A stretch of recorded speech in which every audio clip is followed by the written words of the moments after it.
او نن تیروم ستاسو هغه فشنګ هټ په میټینګ کې زمونږ د دریو کسانو نه علاوه دا پارلیمنټریان په هغه وخت کې مو دا نور راغلي ځکه دوی ته دا ضروري نه ښکاري دوی دا وزیران راپاڅي په اسمبلۍ کې تقریر کوي چې موږ له چا په دې ووټ نه راکړ چې مال تعلیم راکړه موږ له چا په دې ووټ نه راکړ چې مال صحت راکړه موږ له چا په دې ووټ نه راکړ چې مال روډ راکړه موږ له چا په دې ووټ نه راکړه چې مال هسپتال راکړه مال کاروبار راکړه موږ له خلکو ووټ راکړل موږ د خان صاحب تصویر لګولې کنځل کړل خلکو ووټ راکړل نو زموږ دې کار سر څه کار دی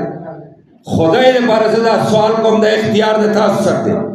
د دې قام سره د اختیار دی تاسو دا مونږ ټول راغونډ کړئ زه نن هم راغلم دا ټول راغونډوي په یو ځای او ما ته پته وه به نه راځي چې کله ما خبره وکړه چې زه ځم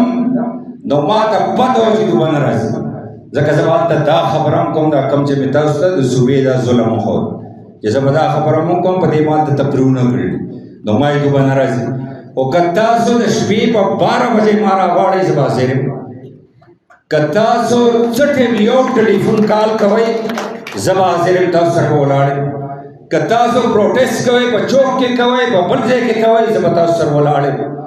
که تاسو اسلام آباد کې کوئ زه به سره ولاړ یم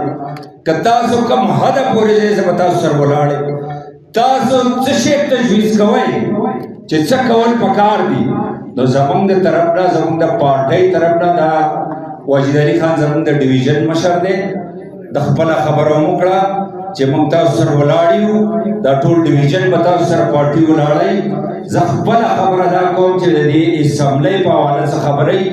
زه بلکل د ټوک الفاظ کې به ستاسو ملګری یم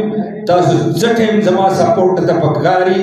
زه به تاسو ته حاضر یم ځکه دا خبره زما خبره ده دا یوازې